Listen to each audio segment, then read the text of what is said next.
ನೀವು ರಾಮಾಯಣ ನೋಡಿರಿ, ಮಹಾಭಾರತ ನೋಡಿರಿ, ಎಷ್ಟು ಕಷ್ಟಗಳಿದ್ದು.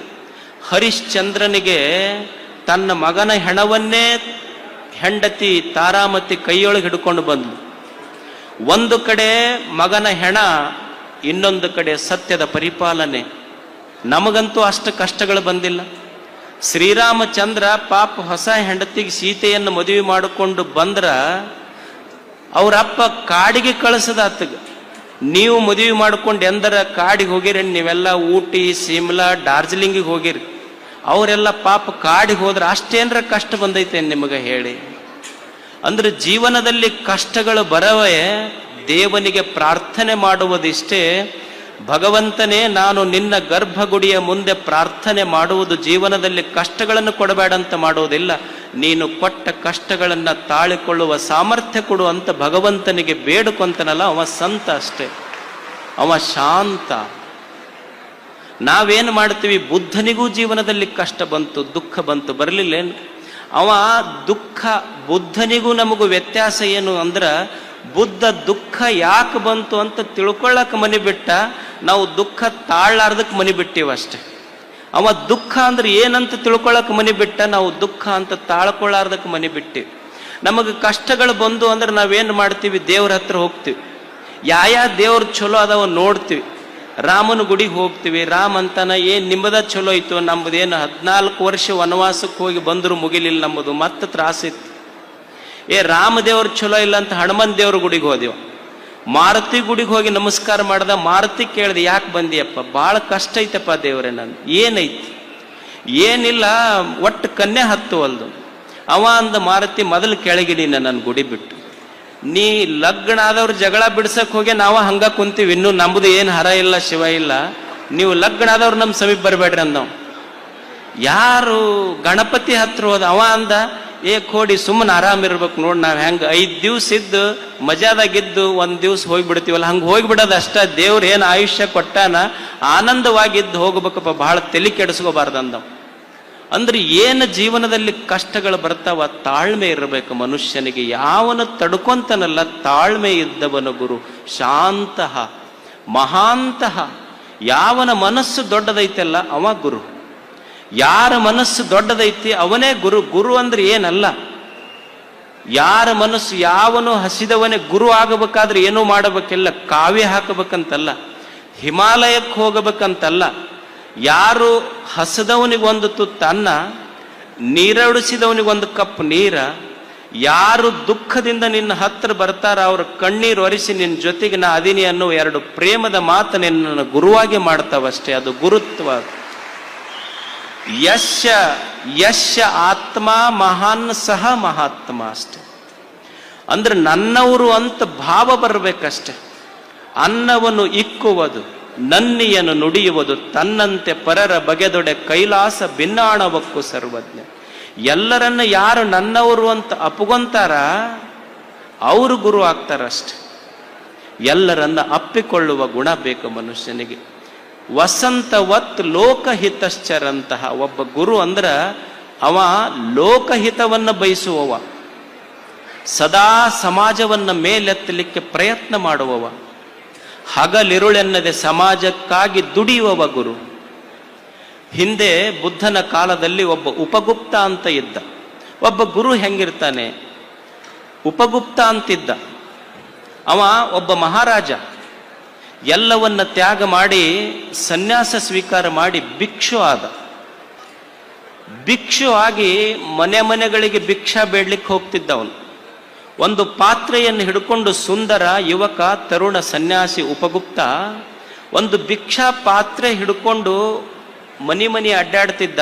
ಒಂದು ಓಣಿಯಲ್ಲಿ ಒಬ್ಬ ನರ್ತಕಿ, ಆ ನರ್ತಕಿಯ ಮುನೆಯ ಮುಂದೆ ಹೋಗಿ ಭಿಕ್ಷಾ ಬೇಡದ.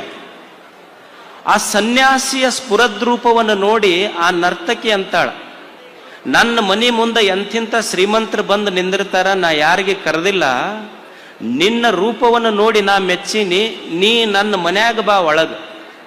ನೀ ನನ್ನ ಮನ್ಯಾಗ ಬಂದ್ರ ಈ ಭಿಕ್ಷಾ ಬೇಡೋದು ಹತ್ತೋದಿಲ್ಲ, ನಿನಗ ಅನ್ಯಾಕ, ನಾನೂ ನಿನ್ನವಳು, ಈ ಸಂಪತ್ತು ನಿನ್ನದಾಗ್ತದೆ.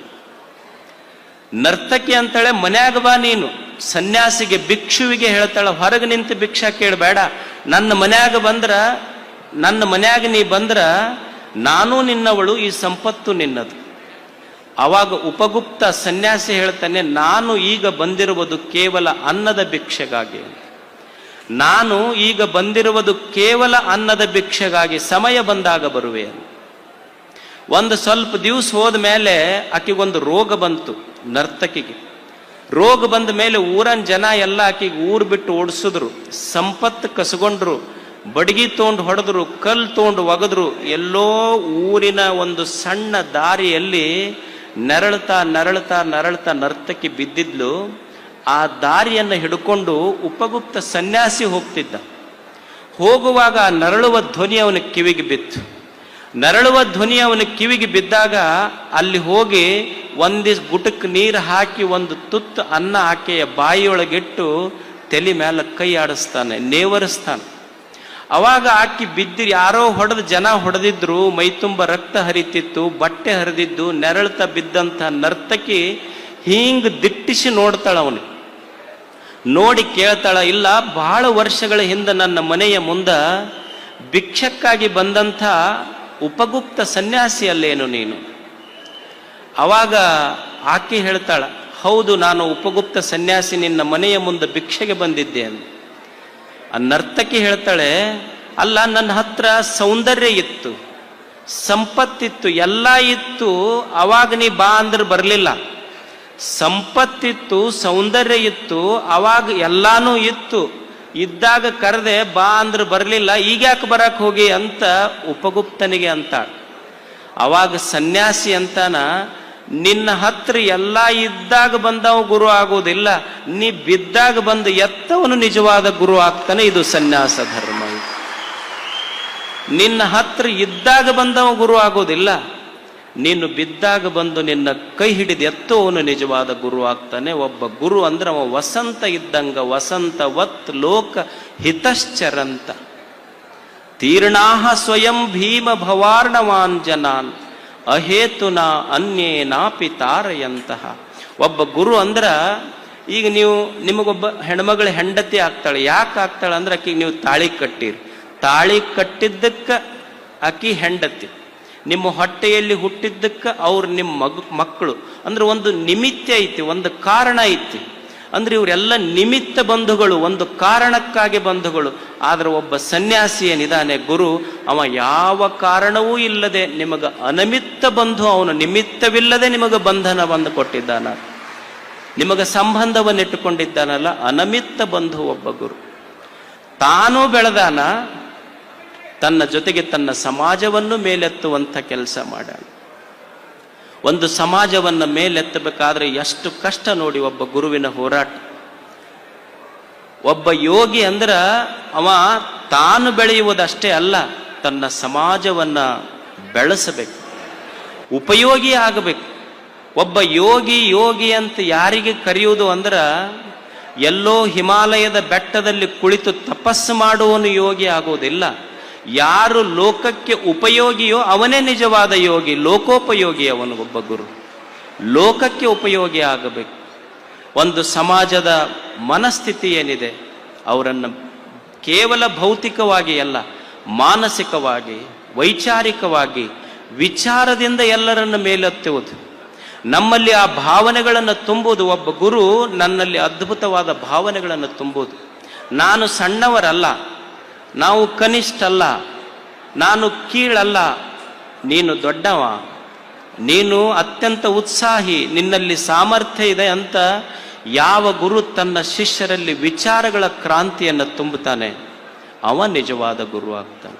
ತನ್ನ ಶಿಷ್ಯರಿಗೆ ಈ ಜಗತ್ತಿನಲ್ಲಿ ಯಾರೂ ಕೀಳಲ್ಲ, ಯಾರೂ ಶ್ರೇಷ್ಠ ಅಲ್ಲ. ಈ ಜಗತ್ತೇನಿದೆ, ದೇವನ ಸೃಷ್ಟಿಯ ನಿರ್ಮಾಣ ಏನಿದೆ, ಇಲ್ಲಿ ಯಾರೂ ಸಣ್ಣವರಿಲ್ಲ, ಯಾರೂ ದೊಡ್ಡವರಿಲ್ಲ, ದೇವನ ಮಕ್ಕಳಷ್ಟೇ. It is a divine park. ಇಲ್ಲಿ ಯಾರೂ ಸಣ್ಣವರಿಲ್ಲ, ಯಾರೂ ದೊಡ್ಡವರಿಲ್ಲ, ಎಲ್ಲರೂ ದೇವನ ಮಕ್ಕಳಷ್ಟೇ. ಅಲ್ಲಮ ಅಂತಾನೆ, ಭೂಮಿ ಆಕಾಶ ಒಂದು ಜೀವನದುದರ, ಇಲ್ಲಿ ಘನವೇನು ಘನವೆನ್ನದವಂಗೆ, ಕಿರಿದೇನು ಕಿರಿದೆನ್ನದವಂಗೆ. ಯಾವುದು ಸಣ್ಣದು ಯಾವುದು ದೊಡ್ಡದಂತೀಯಪ್ಪ ಈ ಜಗತ್ತಿನಲ್ಲಿ? ಸೂರ್ಯ ಬಹಳ ದೊಡ್ಡವ, ದೀಪ ಸಣ್ಣದು ಅಂತ ಅನ್ಲಿಕ್ಕಾಗ್ತತೇನು? ಸೂರ್ಯ ಬಹಳ ದೊಡ್ಡವ, ದೀಪ ಸಣ್ಣದು ಅಂತ ಅನ್ಲಿಕ್ಕಾಗೋದಿಲ್ಲ. ಸೂರ್ಯ ಜಗತ್ತನ್ನು ಬೆಳಗಬಹುದು, ಆದರೆ ಮನೆಯ ಕತ್ತಲೆ ಕಳಗಬೇಕಾದ್ರೆ ಸೂರ್ಯ ಮುಳುಗದ ಮೇಲೆ ದೀಪವೇ ಬೇಕಾಗ್ತದೆ, ದೀಪ ಸಣ್ಣದನ್ಲಿಕ್ಕಾಗೋದಿಲ್ಲ.